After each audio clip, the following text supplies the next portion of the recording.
السلام علیکم۔ اگر بابر نہ چلے تو رضوان چلتا ہے۔ کیا پاکستان ٹیم میں ان کے علاوہ اور کوئی بھی ہے جو سکور بنا سکے؟ پھر ہم لوگ ان دونوں پر الزام لگاتے ہیں۔ کمنٹریٹر نے بھی آج کہا اگر رضوان بھی سکور نہ بناتا تو پاکستان کی صورت حال بالکل نازک تھی۔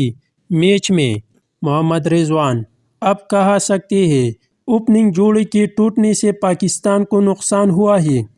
کوئی صاحب رہنمائی کرے گا یہ بندہ ہماری قومی ٹیم میں کیا کر رہا ہے؟ اسے تو کوئی گلے کرکٹ میں نہ رکھے اور ہمارے سلیکٹر اسے ہر سیریز میں کھلا رہے ہوتے ہیں۔ کسی بڑے افسر کا بیٹا لگتا ہے۔ اے بی ڈی ویلیئر یقیناً بابر اعظم اپنے لیے کھیل رہے تھے کیونکہ سعیم ایوب، محمد رضوان، افتخار احمد اور اعظم خان تو نیوزی لینڈ کے لیے کھیل رہے تھے۔ بابر اعظم کہتا تھا یہ میرا میچ ونر ہے، مگر سب کہتے تھے بابر کے پرچی ہے۔ بھائی صاحب شاہین 11 چوتھے امتحان میں بھی فیل ہو گئی۔ سیکھنے کا عمل جاری ہے۔ تو آج شاہینوں نے میچل اور فلپس سے سیکھا کہ اگر ٹاپ آرڈر جلدی آؤٹ ہو جائے تو کس طرح میچ جیتا جاتا ہے۔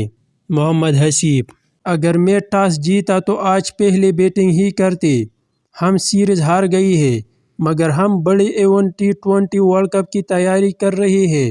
شاہین آفریدی حارث رؤف کہتے ہیں آج پچ بیٹنگ کے لیے بہت سازگار تھی۔ ہماری ٹیم کو یہ ہدف حاصل کرنا چاہیے تھا۔ بابر اعظم کو لگاتار 4 T20 50s کے ساتھ پہلے ایشین بلے باز بننے کے لیے کل ایک 50 کی ضرورت ہے۔